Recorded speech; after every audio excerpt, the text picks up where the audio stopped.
Hi everyone, welcome to the Castle Lecture. It's so wonderful to see so many of you here. Before I introduce our speaker today, Kathleen Thelen, I want to tell you a little bit about this Castle Lecture series. These are the signature speaker series of the Ethics, Politics and Economics major at Yale University.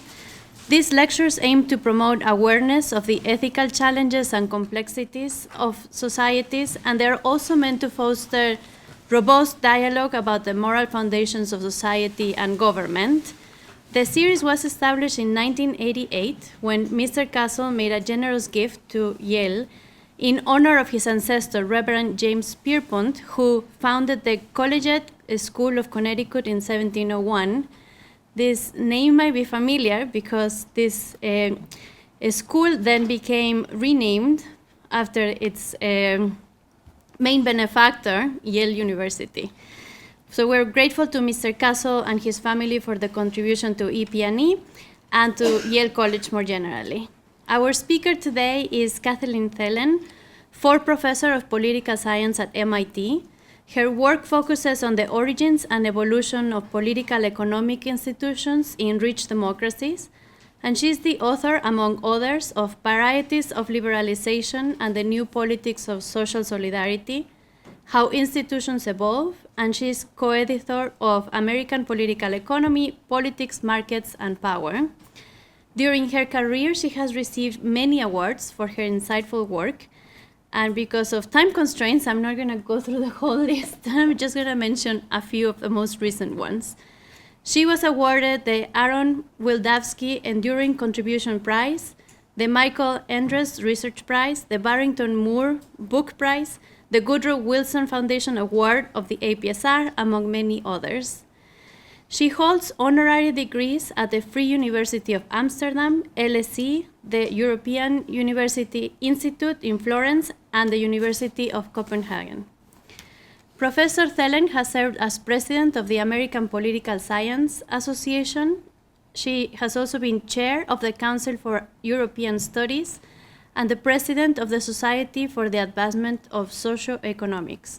She was elected to the American Academy of Arts and Sciences and to the Berlin-Brandenburg Academy of Sciences.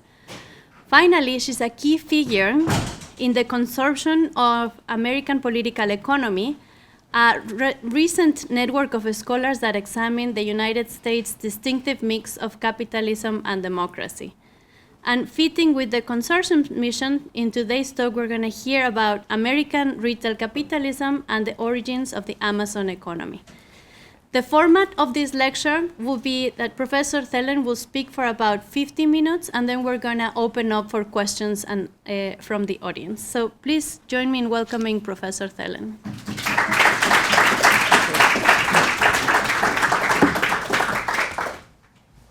So I want to first begin by saying that this is a tremendous honor to have been asked to deliver the Castle Lecture. I want to thank my Yale colleagues for this for the invitation. I want to thank John Castle and his family in absentia, unfortunately, for sponsoring and supporting this whole series, and all of you for coming today to listen. So I became interested in American retail capitalism as I was watching this kind of ferociously ambitious retail entrepreneur who was engaged in a really aggressive strategy of relentless expansion, offering convenient at-home shopping for a kind of ever-widening range of products, while also maintaining very low prices because of this huge sales volume that this was generating. So this company's success, of course, provoked antipathy among the small independent merchants who really couldn't match the sort of large inventory and especially low cost of this retail giant. You also had critics complaining that this company's profits were being underwritten by taxpayers because of the central role that the US postal system was playing in delivering these goods to customers. Meanwhile, the firm's employees, virtually all of them, of course, ununionized, were bearing the brunt of this really monotonous but also kind of frantically paced work in state-of-the-art warehouses deploying the latest technologies. Suppliers to this company felt squeezed and trapped in a relationship of unequal dependence, right? They were relying on this outlet to get their goods to their customers. But customers were smitten because now they had the luxury of shopping from home, choosing from this really wide selection of every imaginable product, all at unbeatable prices with money-back guarantees and special perks for loyal customers, and everything delivered right to their door. And if you think that I'm talking about Amazon, you would actually be wrong, because the company that I'm describing is actually Sears and Roebuck, circa 1908.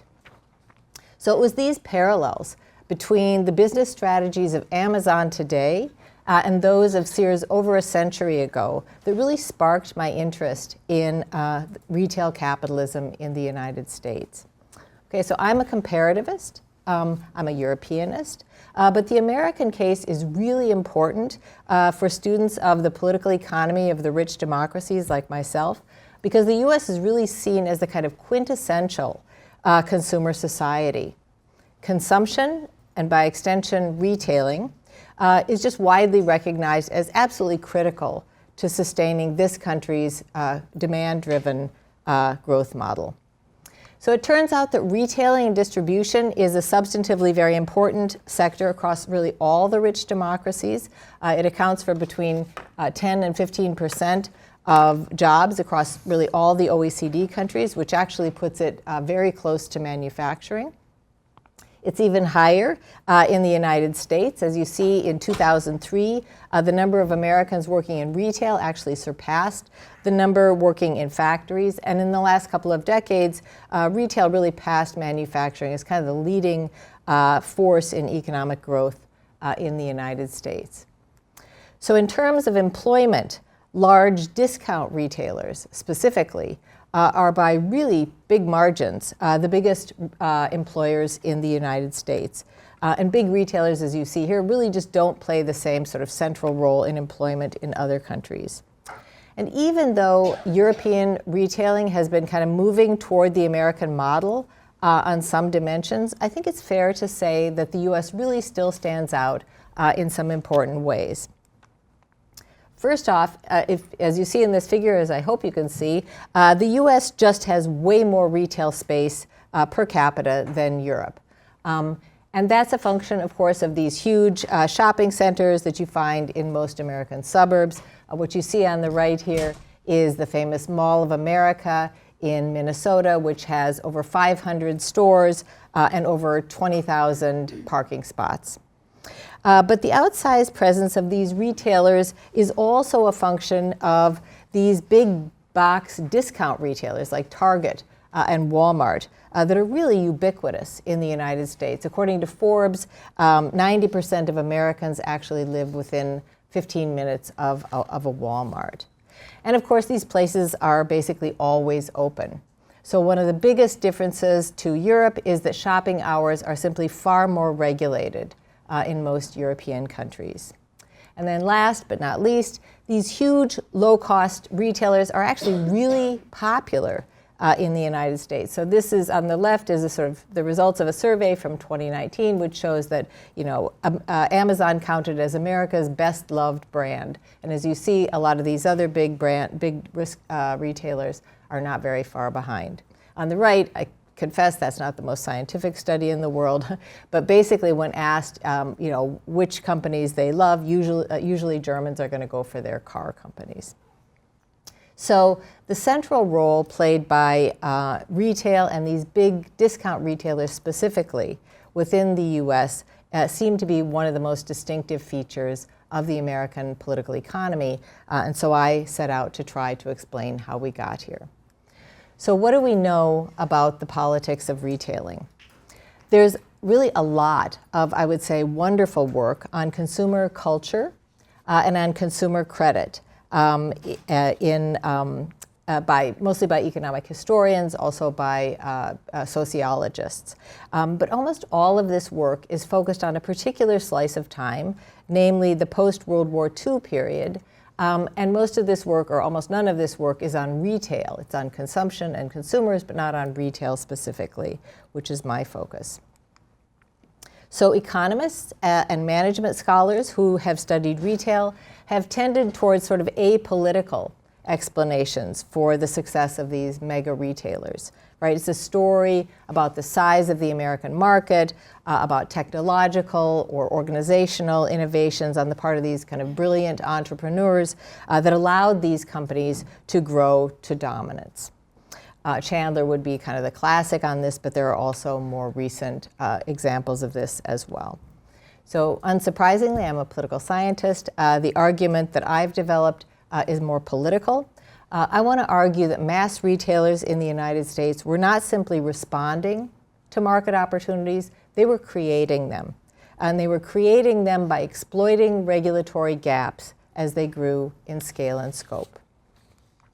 So legal scholars have offered a somewhat more political version of the story of the rise of these big retailers. So there's, of course, this seminal article by Lina Khan, who is well known here at Yale, and who is now, of course, as you know, the head of the Federal Trade Commission. And she attributed the rise of Amazon, in particular, to the ascendance of the so-called Chicago School of Law and Economics, starting basically in the 60s and especially 70s. And this is a school of thought that put consumer welfare, defined essentially as price, at the center of American antitrust theory and jurisprudence. There's a couple of spots up here if you like.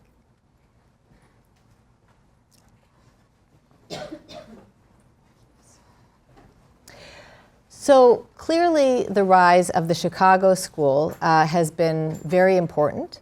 And as you're going to hear, antitrust actually plays a really big role in the explanation that I've been developing.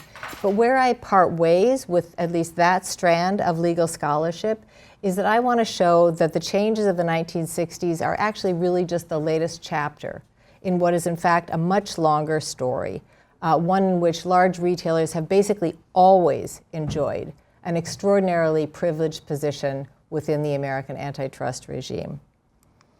So finally, comparative political economists, for their part, really haven't had that much at all to say about the politics of retail or distribution generally. The focus of almost all of this work, and I include my own, here, is just overwhelmingly on the politics of production. So to the extent that comparative political economists like myself have addressed these questions, it's a literature that focuses not so much on the politics of retailing, but on consumer credit, and especially the expansion of consumer credit in the US in response to the Great Depression. Again, this is clearly important, but what I want to argue is that the focus on credit has really tended to obscure the role of these large discount retailers that always stayed away from credit sales, but that I think have had a huge impact, not just on the American retail landscape, but on the American political economy as a whole. So this project traces the origins of what I'm calling the Amazon economy all the way back to the late 19th century. This is a period when these large-scale retailers began to capitalize on what I see as a uniquely permissive regulatory landscape in the US to basically outgrow the capacity of the government to regulate them. So two features of the American political economy figure especially prominently in the explanation that I've been developing. The first is the role of the American judiciary and an antitrust regime that, as I want to say, from the beginning, gave mass retailers enormous advantages and in ways that were completely distinct from Europe. And second is regulatory fragmentation. And here I basically mean a political economic landscape that assigned most of the regulatory powers to state and local governments, which turned out to be no match for these large retailers who, based not least on the head start that they had received from the courts, were quickly operating on a national scale. So the argument in a nutshell is that judicial forbearance and regulatory arbitrage allowed large American retailers to grow, and as they grew, they were able to win over an ever-expanding political support coalition of groups who over time came to rely on these big companies in various ways. And then, of course, these groups could then be weaponized to defend these companies in their political battles with would-be regulators. So this is a study that tries to cover more than 100 years of retail development. I'm not going to give you a sort of blow-by-blow comprehensive treatment here, but instead what I want to do in this talk is just zoom in on a couple of the key junctures on the screen here where these dynamics played out, and whereas I want to show the politics unfolded very differently from Europe. So the first period, if you will, is the construction of the mass market in the late 19th century. This is a period where these mail-order retailers played an enormously important role. The second is the growth of mass consumption in the 1920s. This is the period that saw really the explosion of chain store retailing. And the third period is the post-World War II period that saw the rise to dominance of these big box discount retailers. So circling back, starting with the construction of a mass market. So, in the late 19th century, there was no mass market. Not in Europe, not in the United States. Basically, what you had everywhere is merchants scattered all over the place. Each of these merchants carried very limited selection, to say the least. They charged very high prices, partly because they were at the end of very long supply chains, but also partly because each of them, of course, operated as a kind of local monopoly within their little area. So in Europe, consumer co-ops emerged to challenge these small merchants, and they grew to become the first mass retailers. So you'd have farmers or workers who would join together to pool resources in order to get better prices by purchasing in high volume and then sell directly to members. These local cooperatives would then scale up by developing ties to cooperatives in other regions, sort of the other localities and regions, sort of growing from bottom up and out until they grew to national, in some cases, international scale. So this was happening throughout Europe, most famously, I would say, in Scandinavia, where cooperatives are actually still major players in the retail landscape. But actually, the earliest and most successful example of this emerged in what is America's closest cousin, namely Britain. And this took the form of the Cooperative Wholesale Society, which grew out of these local cooperatives, but that really took off after legislation in the 1850s and especially 60s allowed individual cooperatives to coordinate their activities.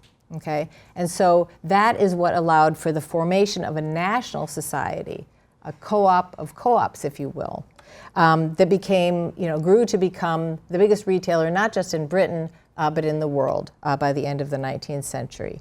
And then, as in other countries, this National Cooperative Association in Britain also then began integrating backward in order to start producing some of the goods that they sold. And what you see on the right here is one of their production facilities.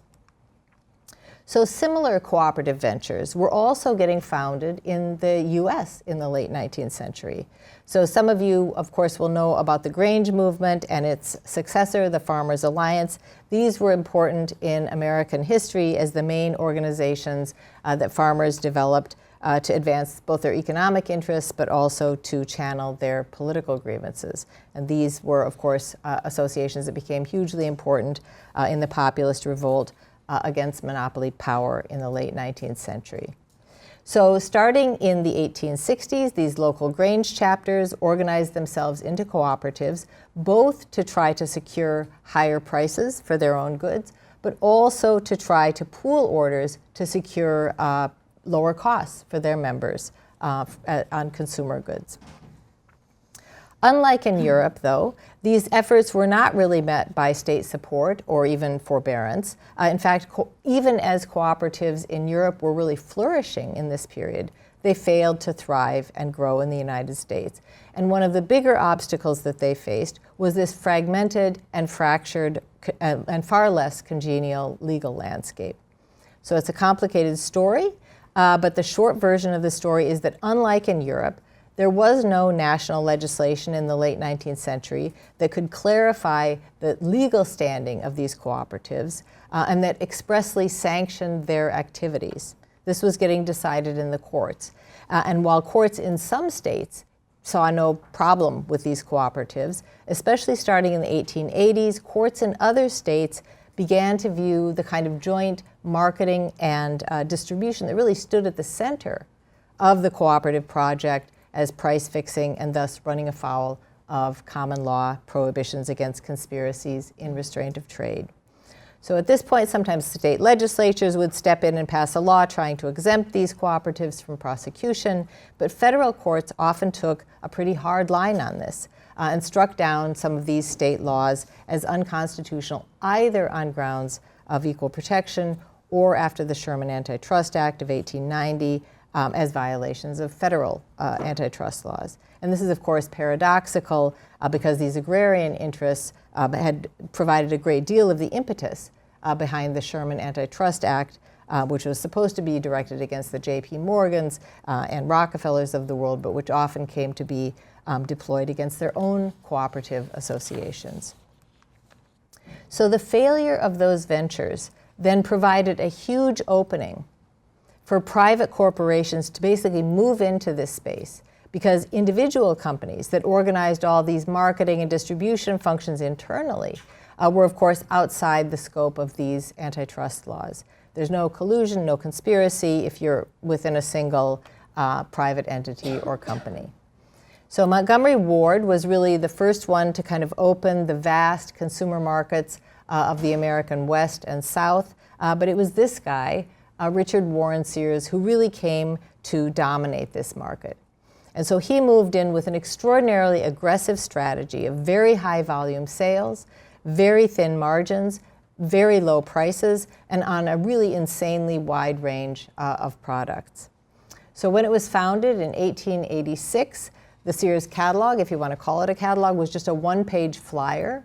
All he sold was watches. But within just 20 years, just 2 decades, this catalog was thousands of pages long. You could literally buy everything from toothbrushes to entire prefabricated houses that would come to you with all the mill work done and sort of instructions for how to reassemble them.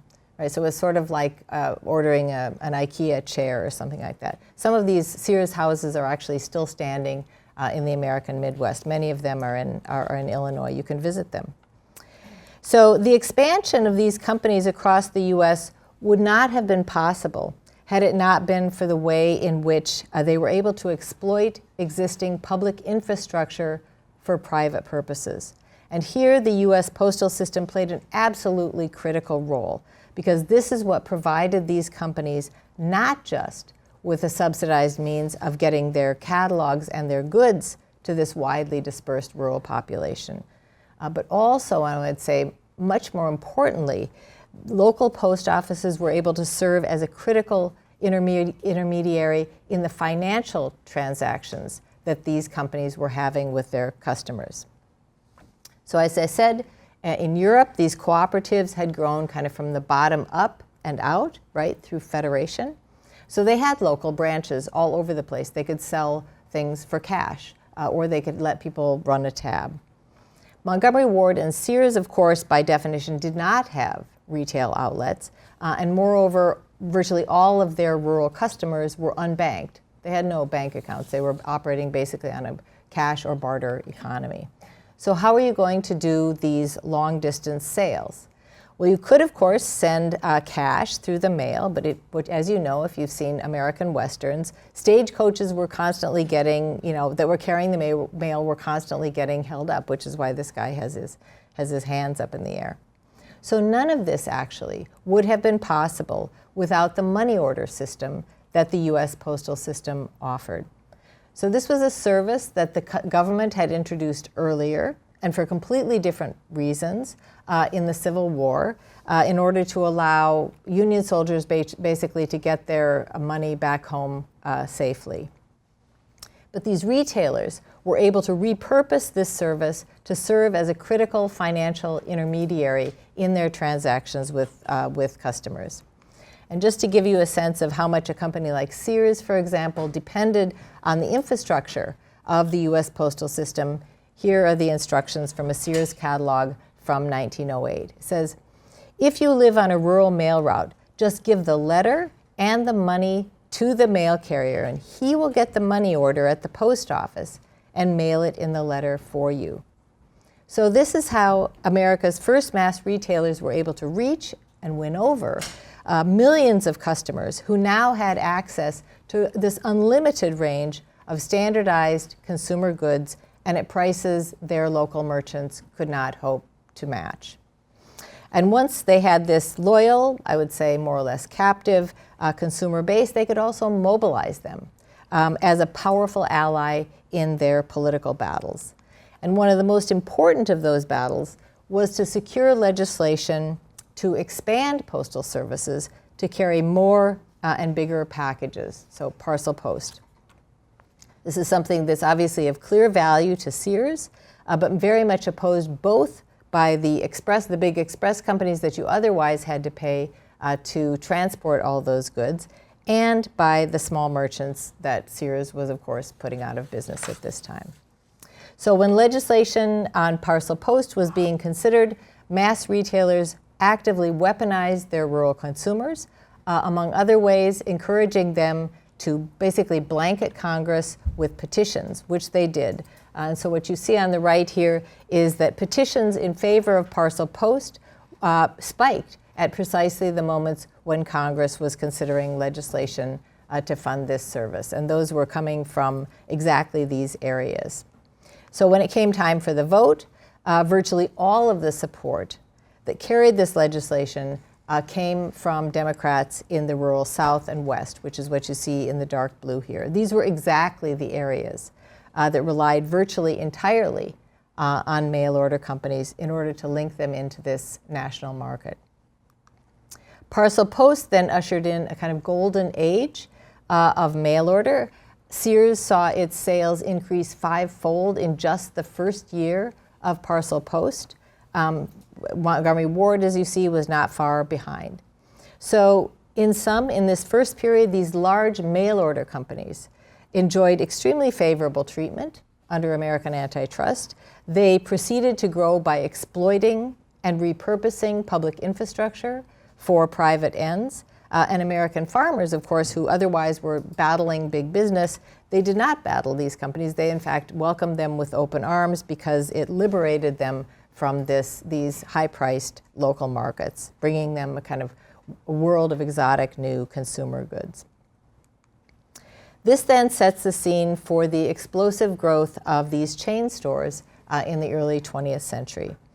So the early 20th century and the interwar period, the progressive era and the so-called roaring 20s, is this really paradoxical period in American history, one that was characterized simultaneously by high and rising inequality, both wealth inequality, which is in the blue or kind of green here, and income inequality. But it was also a period that saw a real boom in consumption and consumer spending. So Americans were buying things like washing machines and vacuum cleaners really decades before their counterparts in Europe. So how did the average American get all this stuff? Part of the answer is that established retailers, which by now, of course, includes Sears, they were already selling things on credit. And that's another story of regulatory arbitrage that I try to tell in the book. Basically, the expansion of consumer credit in this period expanded really in a legal gray zone, very much sort of under the radar. And I can talk more about that in the Q&A if you like. The other development, though, that fueled consumption in the 1920s was the really phenomenal growth of chain stores, which operated on a cash-only basis. Okay, so you had new entrants to the retail sector: Woolworths, JCPenney, Ben Franklin.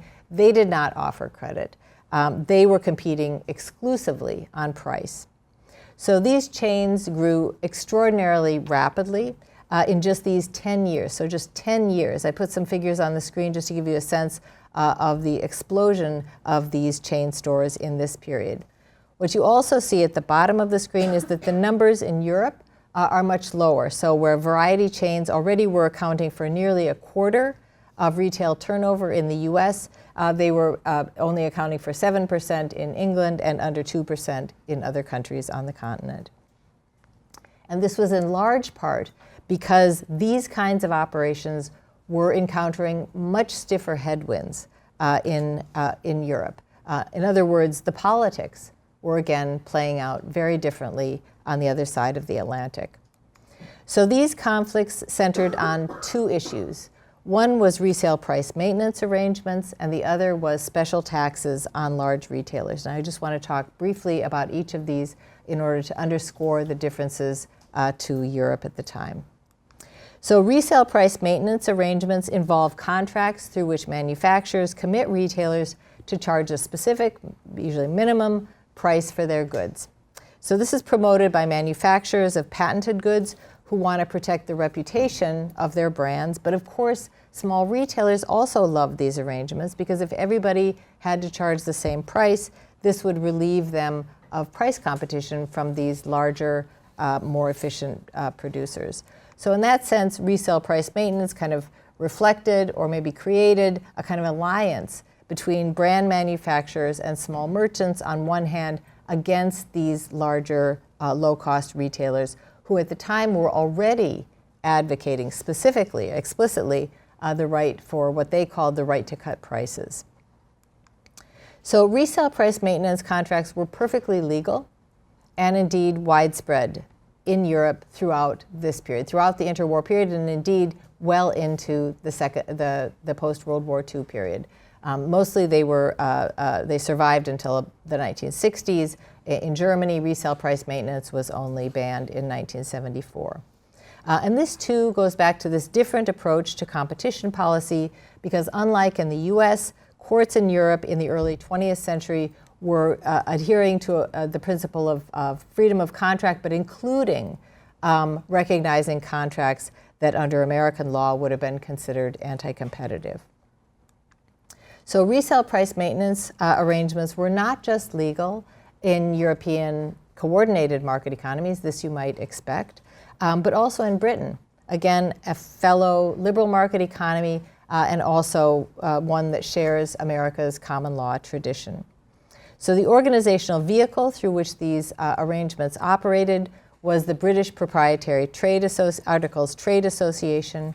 This was founded in 1896, and this was an outfit that brought together manufacturers, wholesalers, and retailers who jointly administered and policed a list of protected prices on trademarked goods. So what I'm about to describe would have been 100% illegal in the US, but the way it worked is that manufacturers set their prices.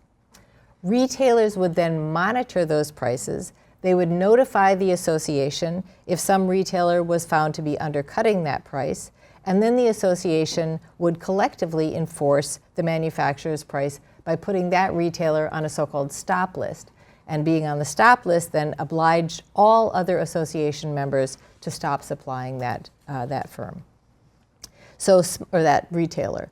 So small independent retailers were beneficiaries of this because this channeled retail competition in Britain away from price and toward competition centering more on quality and on service. So the situation in the US was radically different. From very early on, starting at the latest in 1911, the Supreme Court ruled that resale price maintenance arrangements were per se illegal under prevailing antitrust. And the landmark case here was one that pitted a large discount drugstore, a price cutter, against a small manufacturer of patented medicine. And in this case, the court ruled in favor of the big drug chain, basically giving retailers control over the prices they charged. So this case was controversial. It inspired the formation of a so-called Fair Trade League that advocated changes in antitrust law to try to allow smaller firms to engage in greater coordination to protect themselves from domination by these larger entities, and to steer competition, especially to steer competition away from price and toward innovation and quality. So the Fair Trade League had some very prominent advocates, including future Supreme Court Justice Louis Brandeis, among others. And Brandeis was actually well aware of what was happening in Europe, and he really admired some of the aspects of the alternative model of what he called regulated competition that he saw developing there at the time. So he and other progressives saw this ban on resale price maintenance as really just encouraging ruinous price competition. He called it competition that kills. This would inspire a race to the bottom. It would lead to monopoly, especially because it would kill off all of these smaller, innovative competitors. But American free traders were really quite stymied in the courts, really throughout the 1920s. In other words, precisely through that period, which, as I just pointed out, was when these chain stores were experiencing their most explosive growth. So the situation changed a little bit in the early 1930s. Now we're in the midst of the Great Depression. Brandeis is by this time, of course, on the bench. And the Supreme Court did relax what rules states could pass in this area. And some states, in fact, many states, did pass fair trade legislation. But very different from Europe, brand manufacturers could still not legally and openly enlist the help of other retailers or other producers in defending the prices that they set. That would still be illegal. So enforcement ran entirely through private litigation. And private litigation was extraordinarily expensive for most firms, and it was certainly too expensive for most of the small firms that Brandeis and others had really sought to protect. Just to give you one example, at one point General Electric was pursuing 3,000 different lawsuits against various companies for violating its contracts, which is a huge legal expense these small companies couldn't match. Moreover, state laws, of course, only cover intra-state trade. So this did not really stop these chains that had now grown to national scale and that could engage in regulatory arbitrage, basically switching up their sourcing in order to avoid fair trade states or just buying the entire output of a single supplier. So Chain Store Age, which was and still is actually the main chain store magazine, was constantly publishing tips on how to work around these laws. So basically, too little and arguably too late. Running parallel to all of these battles over resale price maintenance during the Depression were other efforts to slow down the chains in other ways. And this took the form of efforts to impose heavy taxes on chain stores. This is, again, something that small retailers would have loved to see. And so what you have on the screen here is just a kind of sample of some of the rhetoric of the time. These guys are, vicious price cutters. They're running legitimate retailers out of business. They're callous foreign entities that don't contribute anything to the local economy. So a lot of these campaigns against the chains were really pretty successful, particularly in the South South and West. And this is because this was coming at a time when these small variety chains were moving in and really placing a lot of pressure on local businesses that were in the context of the Depression, of course, already suffering from the downturn. It's also the Depression, and so populism is enjoying a renaissance at this point. You have people, Wall Street bankers are being blamed for the Depression. You have populists like Huey Long saying, "I would rather have thieves and gangsters than chain stores in Louisiana." So in fact, chain store taxes did get passed in many of these, or in some of these states at least. But again, they ran into trouble in the courts, certainly in the 1920s, when chain store taxes were getting struck down again on equal protection grounds under the 14th Amendment. And even when these taxes were not getting struck down, chains were just engaging in the same sorts of regulatory arbitrage, sort of reorganizing their operations in order to avoid these taxes or to minimize their obligations under them. So state-level regulation was clearly ineffective. And so this all culminated in 1938 in one big, I would say, kind of last-ditch effort to impose a chain store tax at the national level. And that was an effort that was spearheaded by this guy, Texas Representative Wright Patman, who some people have called America's last populist. But his proposal for this national chain store tax really went down in flames, because by this time, chains were able to mobilize their allies in huge public relations campaigns. So they did things like sponsor referenda in order to mobilize voters. And so on the right here, you see just an example of this. This is from a referendum in Utah, where basically the chains are saying, if you put taxes on us, or if you raise taxes on us, that's simply going to result in higher prices for you.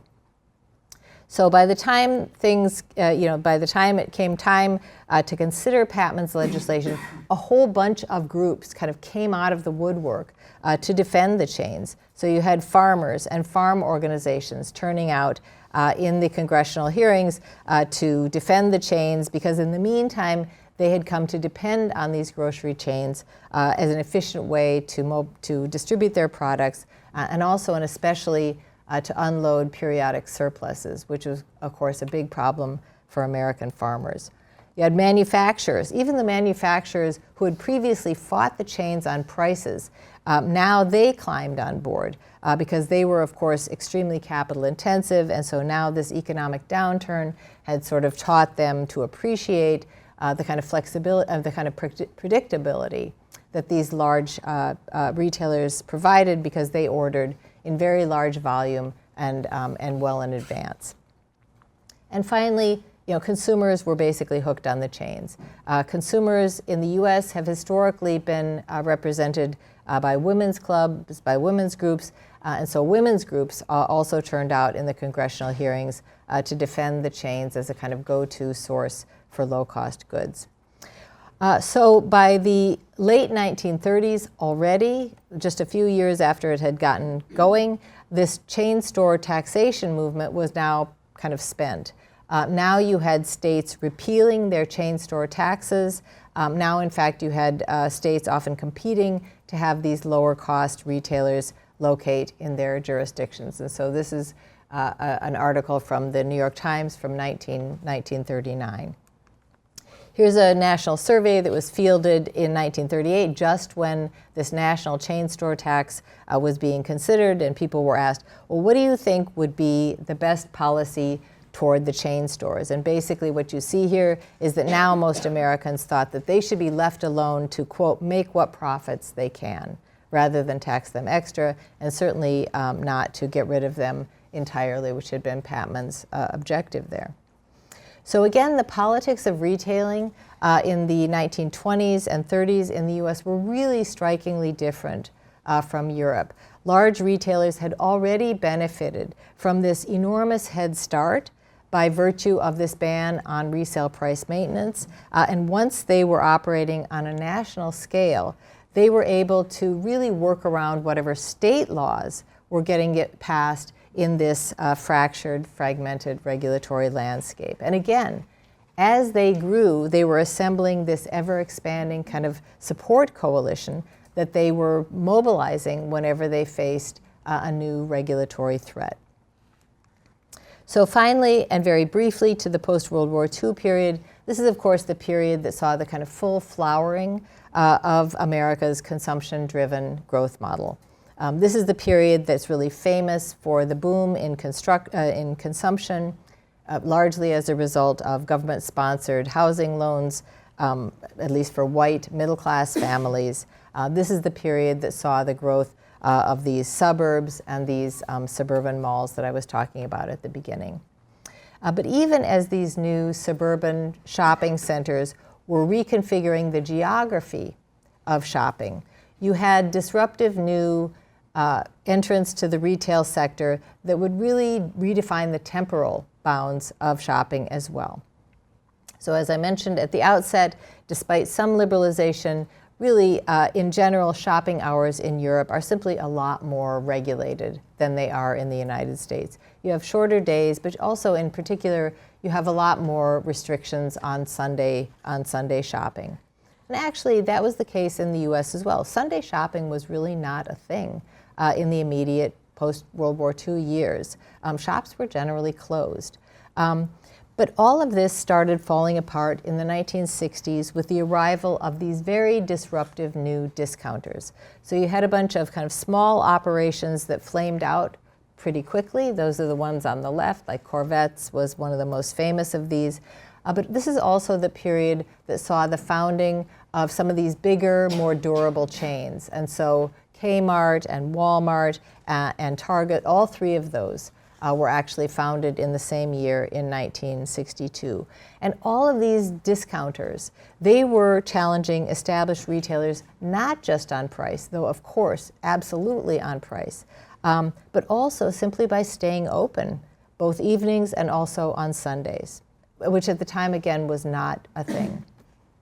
So again, small retailers and their allies mobilized to try to impose some restrictions here.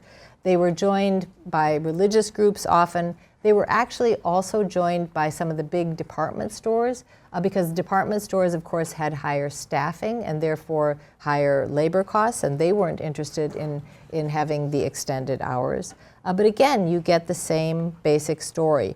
You have a flurry of state and local legislation that attempts to regulate Sunday selling. These laws took a variety of tacks. Some of them tried to ban the sale of items other than necessities. Some of them tried to limit Sunday selling to particular kinds of retailers. Some of them tried to prohibit only big stores from staying open on Sundays. But even where these laws were passed, these discounters often just flagrantly ignored the rules and simply paid the fines. They were basically absorbing these legal costs as just another business expense. It reminds me very much of the way that Uber entered local transportation markets. Basically, Uber just came in the US at least, ignored local transportation laws and simply paid the fines while they scaled up. So in Europe, this kind of rule breaking met with the opposition not just of small merchants, but also of religious groups and unions. But in the US, where unions were much weaker, enforcement tended to run through the courts. And when these things got litigated, retailers actually often won. And they were able to prevail often because they could claim discriminatory treatment, which met with a lot of sympathy in US courts because they have often strong aversions to any kind of government intervention that might smack of legislative favoritism. Most importantly, though, while these cases dragged on, these stores just stayed open. And the people got used to it. And once they got used to it, they wanted to keep it. And so here's a survey from the mid-1970s, which asked, again, a national survey asking, how would you feel about a law against stores being open on Sundays? And as you see here, a huge majority by this time opposed that. And even actually when state laws did say, yes, you may try to legislate or you may try to restrict Sunday hours, basically enforcement was just a huge problem. How would, who were the police supposed to arrest? Shoppers? Managers? It just wasn't clear. So all of this kind of culminated in an important case before the New York New York Court of Appeals that threw out a state law that had been trying to limit Sunday shopping hours, and the court did so based on the observation that those laws seemed to be incoherent, they seemed to be unenforceable, and this was dangerous because this encouraged what the court considered to be an erosive disrespect of the law. So over the next years, basically what happened is that all of these states abandoned their legal prohibitions, either explicitly or more often, they just stopped enforcing them. And this is how we ended up with this uniquely, sort of compared to other rich democracies, a uniquely unregulated shopping hour regime that we have today. So I want to forego the usual kind of conclusion, and so instead I want to wrap up this talk not by sort of repeating the argument or by summarizing the argument, but by stepping back and sort of panning out a little bit to highlight the significance of these developments for the American political economy as a whole. And I want to also try to situate this study in the context of some of my previous work on inequality, and particularly inequality at the low income, at the low end of the income ladder. So one of the reasons that I think it's really important to think about the evolution of discount retailing specifically, alongside the other sort of, I think, much better known story of the role of credit within the post-war American political economy, is that it gives us a somewhat different angle on the crisis of American manufacturing and on rising inequality in the US since the 1970s. So as I've tried to point out in some of my previous work on labor and labor markets, one of the ways in which the US really stands out in international comparisons is for the really large size of the low pay sector. And so what you see on the screen here are OECD figures on the share of low pay, the size of the low pay sector as a percentage of the full workforce. Low pay here defined as earning less than two-thirds of median income. And what you see is that the US is at the high end among its peers. The same story, or much the same story, is true if you look at in-work poverty. I don't have the comparative figures, but I just looked at the most recent figures for the US, which is from 2021, that show that nearly 15% of Americans live in households with incomes below 60% of median disposable income. And to put that in perspective, the OECD average is 9.3%. So again, very much at the high end. Beyond that, and again, as I've tried to point out in some of my other work, these low-paid jobs in the US really just don't come with a lot of the benefits that are taken for granted in Europe, right? Healthcare benefits. There is in this country no federally guaranteed paid time off. There is in this country no federally guaranteed vacation days. There's no rules regarding scheduling. And so precarious workers in particular are often subject to extraordinarily irregular, unstable work hours. These are all ways in which the US is an enormous outlier in international perspective. And these types of precarious working relationships have really grown, especially since the 1970s. So a common, not unreasonable explanation for that is the decline of American manufacturing in the face of competition from lower cost producers abroad. And that's, of course, what's seen as having destroyed all these kind of better paid, unionized manufacturing jobs. And that's what left us with a lot of low skill, low pay service sector jobs. That account is, of course, not wrong, but I think it's radically incomplete because in that model, the pressures on American manufacturing are entirely exogenous. American retailers are not seen as having played any particular role here. They're just seen as some kind of a passive transmission belt. These stores are just offering consumers a choice, and consumers are going for the lower prices. But in the story that I'm trying to tell, these large, low-cost retailers are really playing a much more active role in accelerating the decline of American manufacturing and undermining the American growth model more generally. I think it's really important that the factors that I'm trying to highlight here, this legal regime and the fractured regulatory landscape, that promoted a particular model of retailing to dominance. It's an ultra-lean retailing model. It's based on extremely narrow margins. It's dominated by big players, Walmart, now Amazon, that enjoy enormous power, both over workers and over their suppliers. So of course these companies, one of the things that they're doing is that they're cutting their own labor costs to the bone. And as you see here, that's a very old recipe. That goes all the way back to Frank Woolworth, who was in 1892 already was saying, we must have cheap help or we can't sell cheap goods.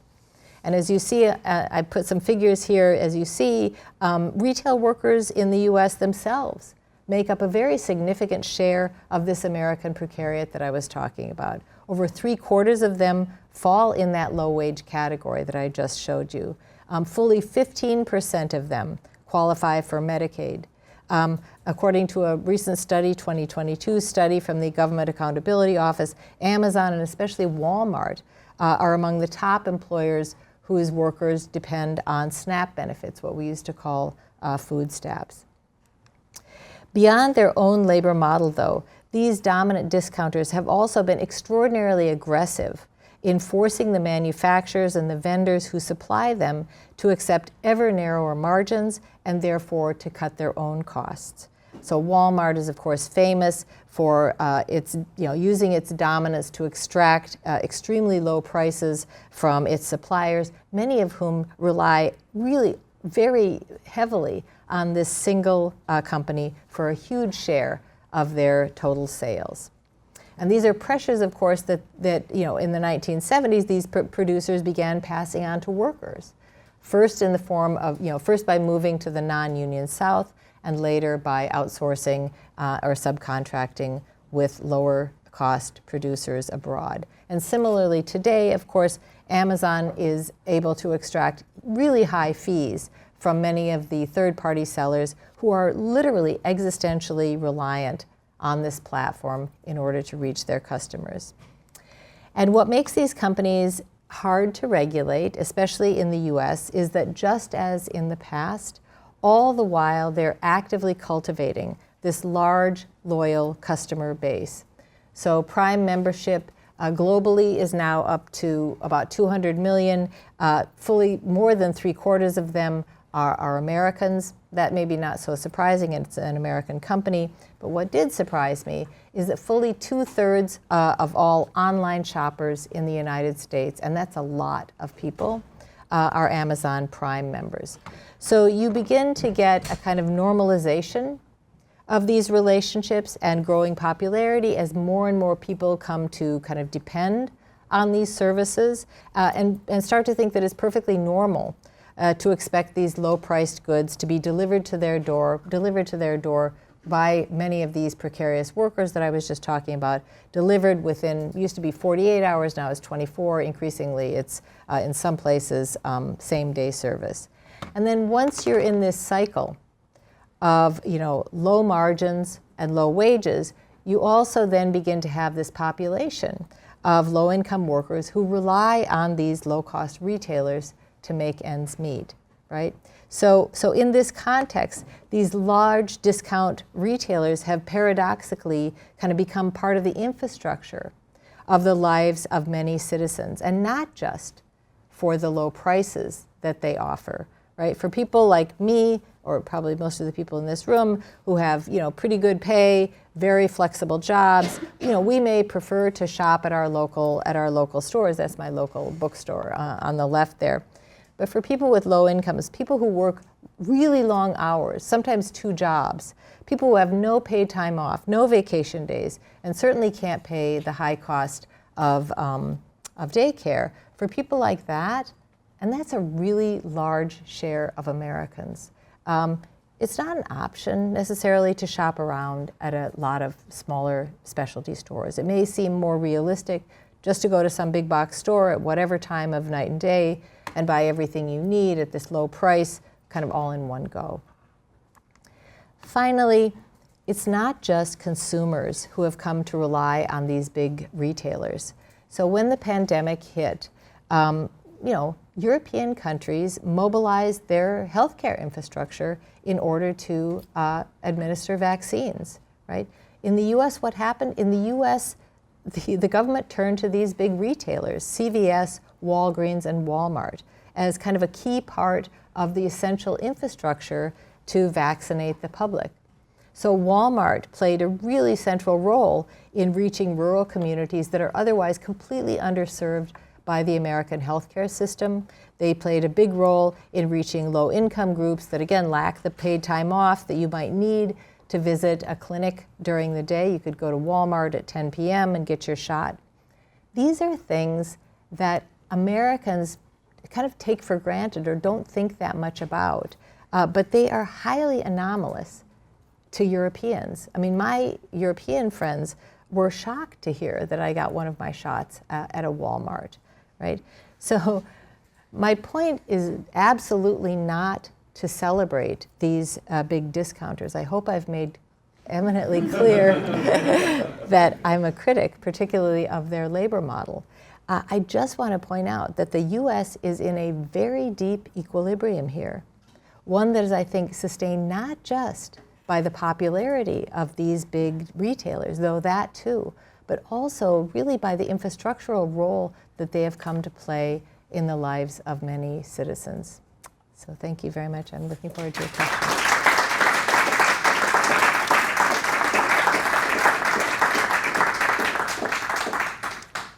Thank you so much. So we have plenty of time for Q&A. We have the room until 5:30. So let's open the floor for questions, and maybe we can give a chance to students to ask a first couple of questions. If any student from EP&E or political science or anything with you. Hi, Amy. Like you kind of mentioned near the end there's that paradoxical relationship that exists where a lot of like lower income people are simultaneously hurt by the big retailers that exist, but also sort of depend on them in order to get basic goods and necessities and things like that. What do you think the most like actionable way to move is to move forward and be able to solve the fact that these low income people stop getting corrupted by these large retailers, but also still have access to basic necessities and things like that? Okay, great, thank you. It's a great question. So policy, I mean, my whole message is that policy and politics got us into this deep equilibrium, and I believe that policy and politics are the way out of this bind as well. I don't have a ton of faith in solutions like kind of collective self-restraint on the part of consumers.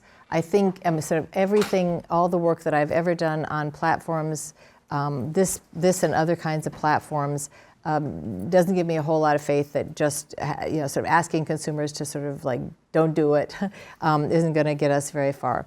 And so my friend Jenny Mansbridge has a theory of legitimate coercion. The role of government is to pass policies that involve legitimate coercion, sort of force to use policy to force people to do things that they wouldn't otherwise do, and to sort of solve societal collective action problems through policy. And so the two that I would point to would be, first of all, I think antitrust legislation is really important, and I think that, I basically agree with Lina Khan, who's currently head of FTC, that these are structural problems. They require structural solutions. I think the EU has shown the way in some areas of how to restrain some of these big sellers in terms of like limits on predatory pricing, limits on discriminatory treatment, and things like that. It's still in development, but I think there are models there. And then I'm a labor scholar, and so labor law reform is absolutely essential. So one of the things that I try to do in the book is and I didn't have time to do in the talk, is I compare the labor, the situation in the retail market in European countries and in the U.S. And in all of these countries, retail workers are not very well organized, but in Europe they're far better covered by collective contracts that regulate wages, that regulate working hours, that provide some of these core foundational rights that in this country are seen as like fringe benefits or something that you might get if your employer is sort of particularly generous or something like that. So yeah, those would be the two, and especially on labor law reform, I just think that it's absolutely critical. And again, we have, it's a moment of labor activism, and so I have actually quite a lot of hope that that things could move in that direction as well.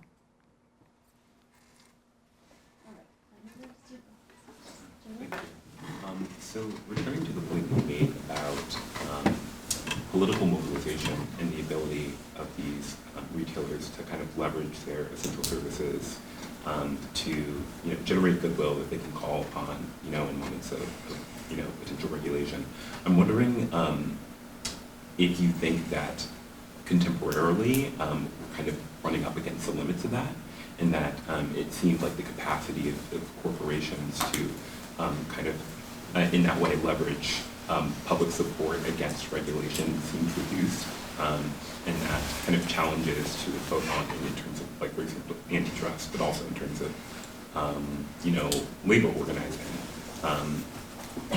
They seem, and this is anecdotal, but like increasingly successful in kind of challenging them, despite the fact that you have a corporation like Amazon that kind of makes it explicit that the business model is dependent on low wage labor. And so I'm wondering about like the contemporary possibilities for challenging retailers despite this history of kind of goodwill and this sense of kind of belovedness amongst the population. Right. So one of the things that's distinctive and that's different about Europe versus the United States. Thanks for coming, Amy. One of the things that's different is that there are very few sort of countervailing forces, organized interests countervailing, that are capable of countervailing the power of these monopolists or would-be monopolists, right? So it's like they can develop this direct relationship to consumers because there are very few sort of intermediary organizations that can sort of perform countervailing functions. And so, unions would be one. These are associations that have actually a presence and that have performed countervailing functions in Europe, but that are sort of absent or extremely weak in the United States. And so I've already talked about labor. The other one I would say is actually trade associations, organized employers. Because in a lot of the work that I've done on these platforms, especially platforms that kind of move in and come to dominate and often are doing so by working in sort of gray areas or sort of even illegally to begin and just kind of paying these fines and stuff like that. One of the most important countervailing forces in many European countries is organized employer interests, because organized employers also don't have a big interest in some firm gaining a foothold in the market, and they would much prefer sort of especially those who have sort of monopolistic ambitions, right? So they are often defenders of a well-regulated market, one that certainly sort of certainly puts up some barriers to the kinds of illegal or sort of semi-legal tactics that are often used in the early phases in order to gain scale. So this is again one of the, I think, casualties of American antitrust. Because going all the way back to the late 19th century, what we know is that the story that everybody kind of I think knows is that antitrust was used against unions, and one of the reasons that unions are so weak is because unions organized on a more industrial level were sort of disarticulated, partly because they were constantly facing conspiracy charges and so forth. But another big casualty of that period that people don't talk as much about is trade associations. Trade associations were very much enfeebled in this period because the courts in the United States, again, distinctively and very unlike what was going on in Europe, courts in the United States were extremely averse, were extremely negative toward any form of horizontal coordination among small competitors. It's to do with the period that I talked about when Brandeis was saying, well, shouldn't we let these small competitors sort of coordinate their activities in order to be able to hold their own against these dominant players? And he was actually an advocate of something like would have been stronger trade associations, and they really atrophied in this country, and they atrophied because while antitrust was very forbearing toward large conglomerate kinds of companies, because everything organized, all the functions organized within a single entity. There's no collusion, there's no conspiracy. But as soon as there was any kind of horizontal coordination, whether by unions, whether by workers, or by small retailers or small businesses, that actually ran afoul of American antitrust. And so, fast forward to the present, those are exactly the kinds of countervailing forces that are actually more effective, I would say, politically than sort of organized or sort of collective self-restraint on the part of consumers who have, like, for whom sort of collective action problems are just like insurmountable. Should I do something? I had a question about what you think, what effect technology is going to have. Like, specifically, I'm thinking about just like trends in e-commerce and how expensive it is to have the digital infrastructure and logistics for that, which obviously will make it harder to compete for smaller retailers, but also in terms of labor and potentially being able to cut costs on that, like using AI or other forms of technology, and whether you think that's something that can be regulated. Yeah. I mean, data is really crucial to these big platforms and or these big retailers generally, sort of Walmart as well. And it does two things. Like there's always been a kind of balance of power and a kind of tension. You'd think that mass retail and mass manufacturing would kind of go together. They'd be sort of symbiotically related to one another. But in fact, at many points, they've really been at loggerheads with one another over things like pricing.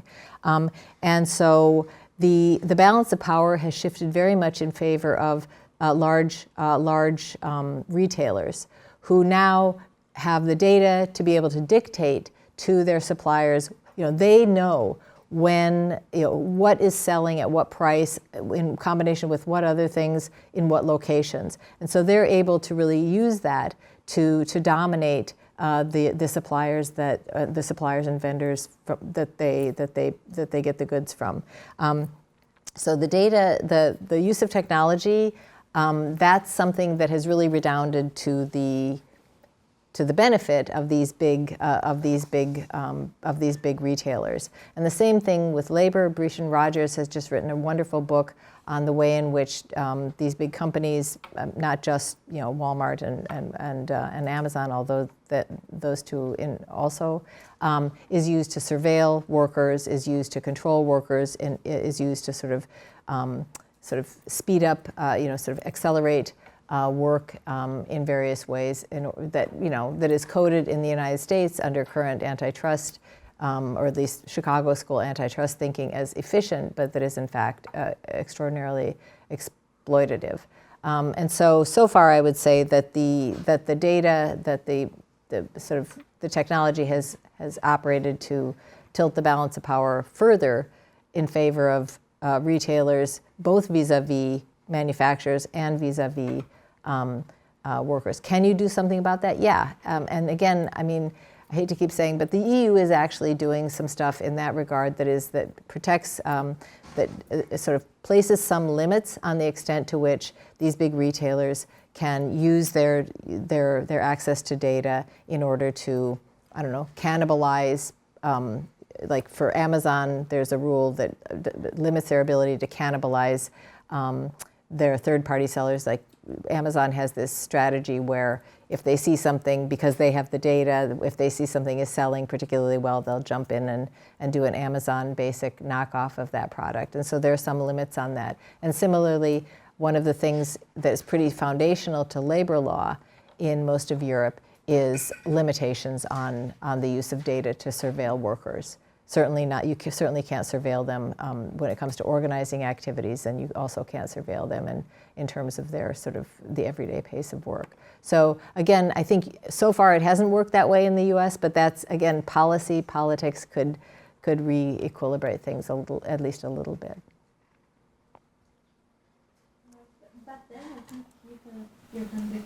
Hi, thank you so much. Premise, I'm from Europe, and perhaps because of that I'm not so positive about the part of the world that I come from.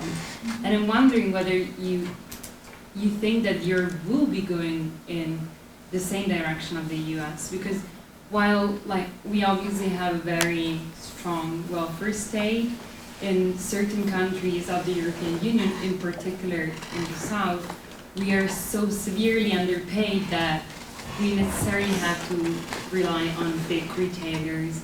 So if you gave the same speech where I work at the European University Institute, most people, most PhD will be amongst those who are so severely underpaid that we cannot really afford to be the consumer who chooses between different things. And while it's true that the EU is doing certain things, like AI Act will regulate the control that retailers can have, the use of data, etc. But there are other norms that still, especially regarding consumption, that have a very strong market bias and that are using as a legal basis the integration of the internal market, and that is pushing for massive consumption. If you read even the new proposals on sustainable consumption, it's almost ironic because the summaries and the recitals said that having a variety of products constantly circulating within the internal market is still Europe's #1 priority. So that pushes towards this type of consumption. So I'm curious to know whether you're positive as what will happen in the EU, or whether we are coming closer to you. It's certainly the case. It's certainly the case that, yeah, absolutely. There are certainly trends, and I signaled this, but I didn't maybe talk enough about it. There are certainly trends in Europe that are sort of converging on the American model of consumption in some ways. I will say, and there are certain ways in which, some of these constraints that I was talking about, like shopping hours. I mean, when it comes to e-commerce, shopping hours is like a Maginot Line that is like long since been breached, right? There's no limit as to when and how and where people can shop, right? So I absolutely take your point. I do think that there has been some convergence. I do still see, though, that there are bigger differences in terms of union coverage.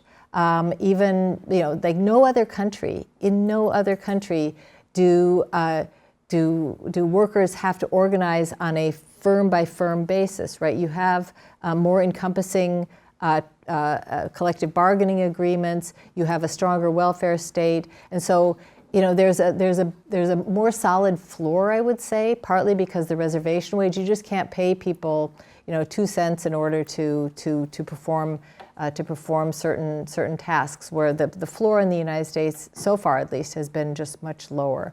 But I absolutely take your point. And I don't mean to say that Europe hasn't developed a very vibrant consumer culture. I also see that discounters have made inroads in Europe, absolutely. Many of them are actually, they took their lessons from the United States, like Carrefour, which is the biggest discounter in France, was founded by this guy who had just come from the United States, having just freshly completed an MBA and went and opened a Carrefour. You also have hard discounters in countries like Germany that have spread. So hard, especially in the food sector. So Aldi, Lidl, these are these so-called hard discounters that are just really low prices. Also, virtually no staffing. I mean, Trader Joe's actually was bought by Aldi. So if you were shopping at Trader Joe's, that's actually an Aldi. Extension of Aldi. So I absolutely think that that's definitely going on. So far, it has been in certain sectors much more intense than in other sectors. I would say in the grocery sector, it's been especially intense. What maybe is different about the U.S. is that it's so spread across all product categories, so to speak.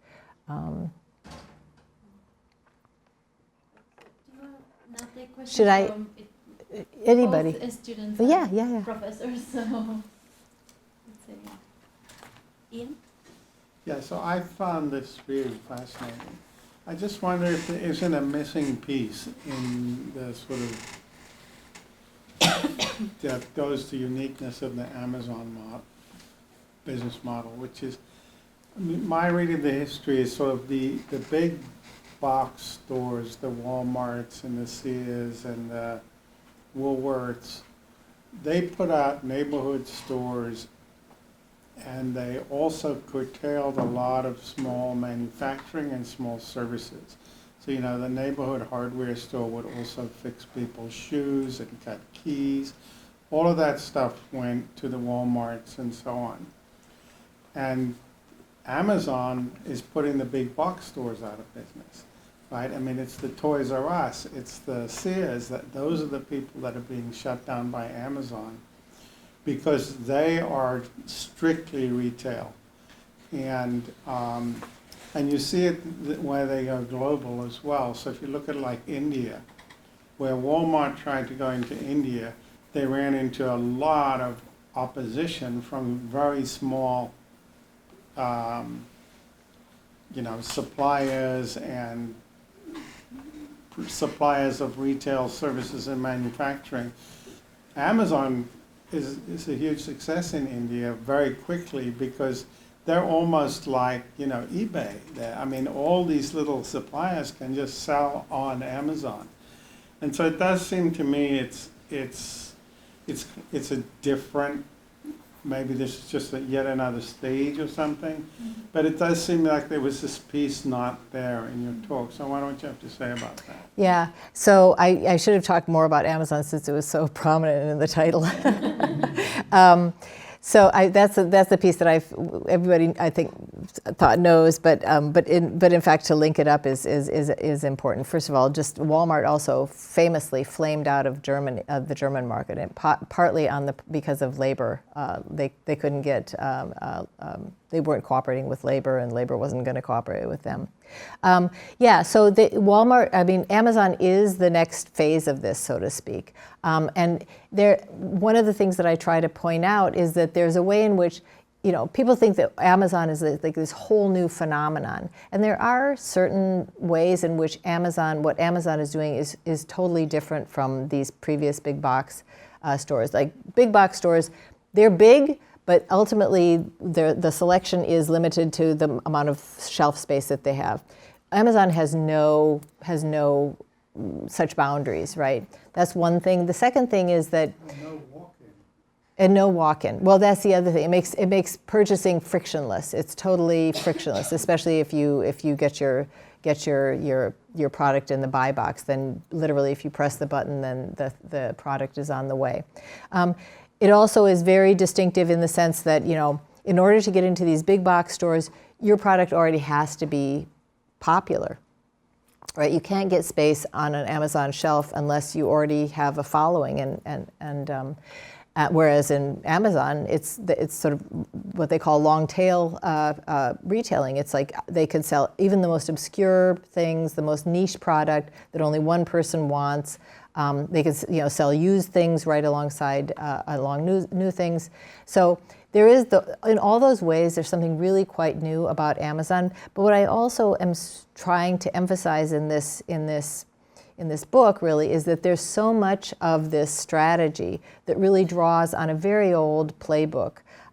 Both an old playbook in terms of the business strategy, thin, low margins, thin, sort of high volume sales, and also the political playbook that, the way that they rose to dominance. And so what I didn't tell here, but what, is definitely worth telling and is talked about in the book is how Amazon itself used regulatory arbitrage in order to sort of grow to scale. So like Walmart grew very methodically.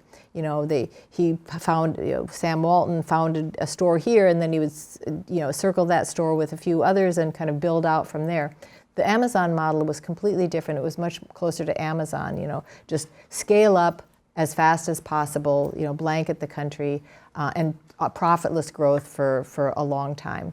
But a lot of it is really the old playbook. It's like labor law violations, low wages, a lot of temporary contract workers, a lot of regulatory arbitrage in the early years. One of Amazon's huge advantages was that they, got around state tax laws by locating in countries that had, or in states that had low taxes, and then shipping to places that had higher taxes.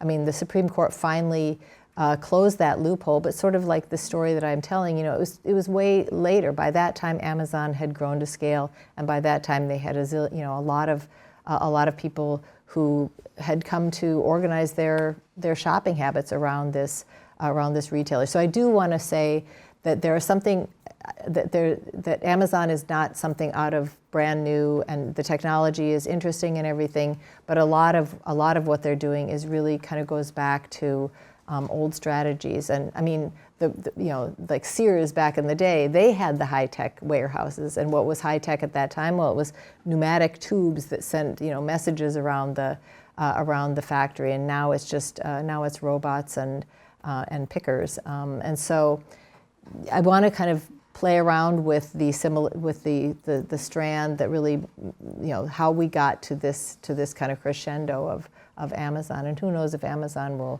is the last chapter in the story. Yeah. So thank you for coming. Really engaging talk, and excited to read the book. But I was really interested in this point about retailers exploiting public infrastructure for private gains, and specifically two questions. One pertaining to what aspects about the U.S. Made these large retailers able to exploit like USPS services, like more so than retailers in other countries? Is this just like a consequence of like the U.S. being a much larger country with like a greater proportion of the population being rural? And then secondly, how in the internet age specifically are retailers continuing to exploit this public infrastructure for their own personal gain? Oh, great questions.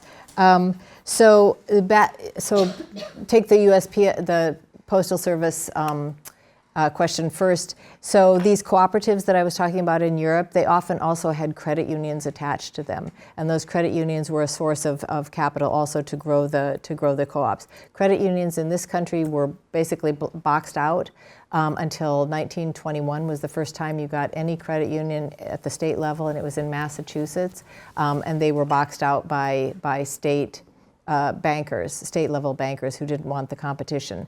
And so the U.S. postal system was kind of became, it wasn't designed for that purpose, but that was going to sort of serve the same function as the cooperatives would have had already kind of in-house at that time.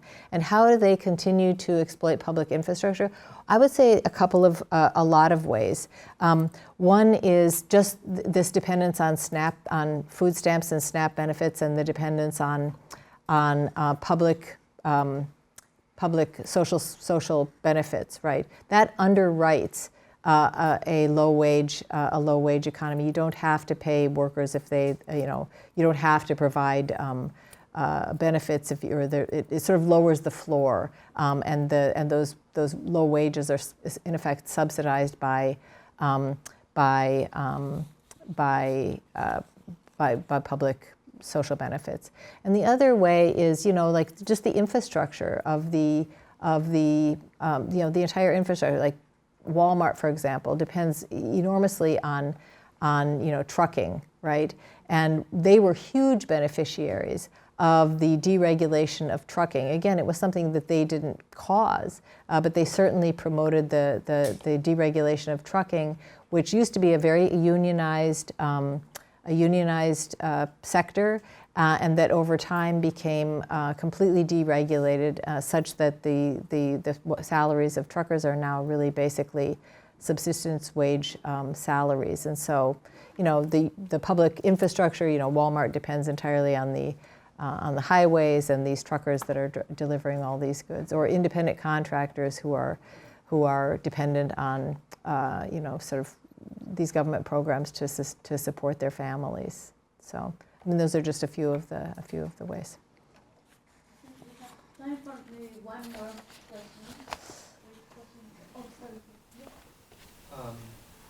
So I haven't I haven't shopped on Amazon since 2017 when I read the Economics piece, and I agree that consumer choice is not the way out of it, out of this problem.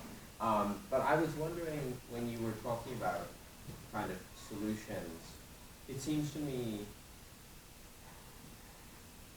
part of the thought in the talk is that there's a difference between cooperation and concentration in antitrust regulation that might be relevant, which I guess I just know American antitrust law is a kind of foreign distinction to me. And I was trying to wrap my head around it, and it seems to me one way that I might understand it is that price competition is maybe not what we want in a market so much as quality competition and innovation competition, which is why it's okay for a bunch of small producers to get together to maybe keep prices higher than they would otherwise be, but they're going to compete on other ways. I suspect that is maybe not a distortion of the way that you would think about it, but I guess I'm curious, just largely, how do you think about differentiating cooperation and concentration, and is there some kind of, do we need to stop thinking about prices in the economy as a way of measuring whether we're doing things better or building a better economy?